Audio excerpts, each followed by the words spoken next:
This week for our daily devs, you're stuck with me, guys. I'm sorry. And our series for the week is called Homecoming. Um, and I want to start by asking you if you've ever been lost, right? Have you ever been lost? And do you remember maybe the first time you were lost? I clearly remember what I believe to be the first time I was lost, and it was in a shopping center, in a small town, a small village, small town, and I think it was in a Sainsbury's. For some reason, I'm thinking Sainsbury's. Anyway, so I went there with I think probably my older sister, potentially my younger sister, and also my mother.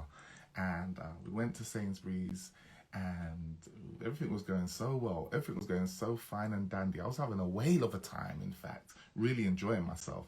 And looking at all the toys, I think there was toys in there. I think there was probably a clothes section, or maybe this was before the time clothes were in Sainsbury's. I don't know. But I just remember being in the supermarket, looking around, having a blast, and just enjoying myself. And then in the midst of all the fun and games, when I turned to my right, turned to my left, there was no one who I recognized. Somehow I had kind of lost connection with, and had lost sight of my family, right? My mother wasn't there, my sisters weren't there, and I was lost. And I remember just bawling my eyes out, right? Just completely breaking down. And a shop assistant found me, took me to the desk, and I remember over the tannoy, it was like, I think they said, like, has anyone lost a small brown boy? No, I'm joking.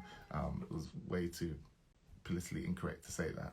But basically, if you've lost your son, please come to the desk, and he's here waiting for you, basically.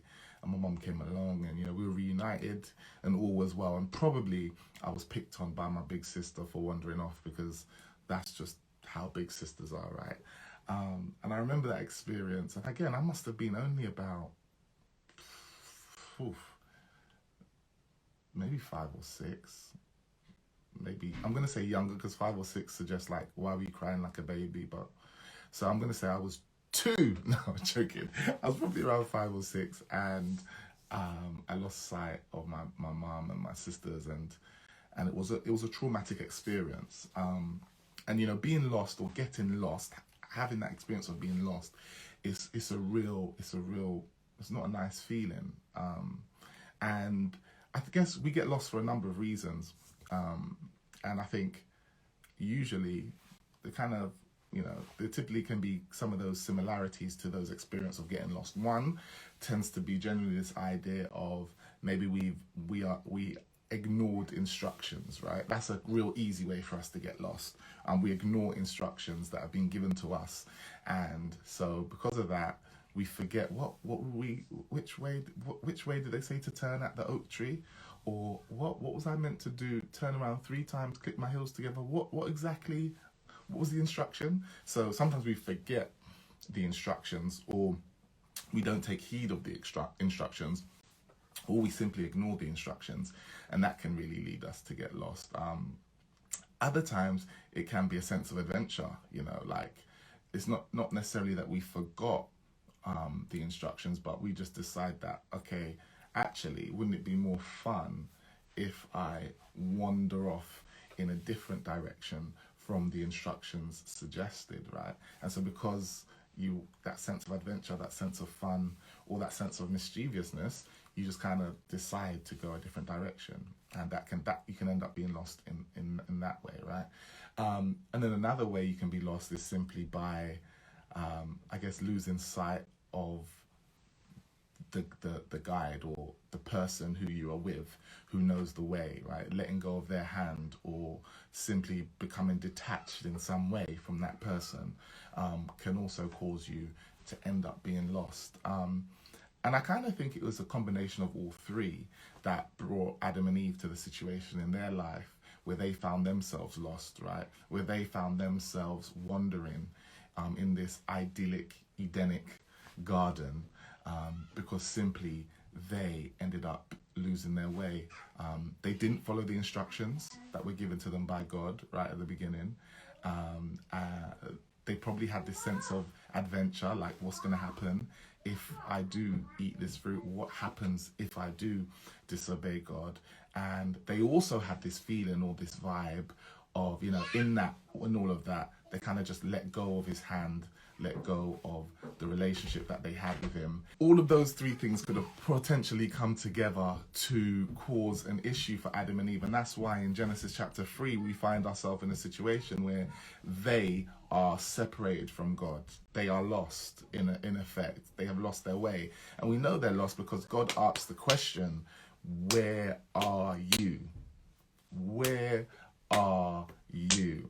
And I love, this isn't the first time God asks this question, and we're going to be exploring some of these throughout the next week, throughout the next few days. But this is the first encounter where God asks humanity, where are you? And it's that question, it's that moment that gives people the opportunity to simply take note of where they are. Because God knows where you are, and God knew where they were. But by asking the question, it gave them the opportunity to identify where they were. It gave them the opportunity to realize, oh, bananas, I'm lost. Oh, bananas, I've let go of his hand. Oh, bananas, I'm not following the directions. Oh, bananas, I let my sense of fun and adventure take me astray. Oh, bananas. So that's the question today I want us to think about. Like, where are you? Kind of every important moment in our life, or every important decision in our life, usually follows a moment of clarity, a moment of clarification, a moment of identifying where exactly we are. And it's only when we identify that place and we kind of take note of that place that we can start to more dictate and decide where we want to be and start charting a course in that direction. So my friends, I hope you have a wonderful day. Whatever you're up to, I hope you find a moment or two to ask yourself that question, where am I? And to really take note of maybe the answers that you find, and really take note if you have lost your way, and maybe thinking about how did it happen? Have you stopped following the directions? Have you let go of the master's hand? Or are you simply on your own path of adventure and mischief? Wherever you are on that journey, answer that question today. Where am I? I hope you have a wonderful day, and I bless you, your families, your colleagues, everyone you encounter today. I pray that you'll be a blessing in their lives and that they will be a blessing in yours. Have a wonderful day. Peace.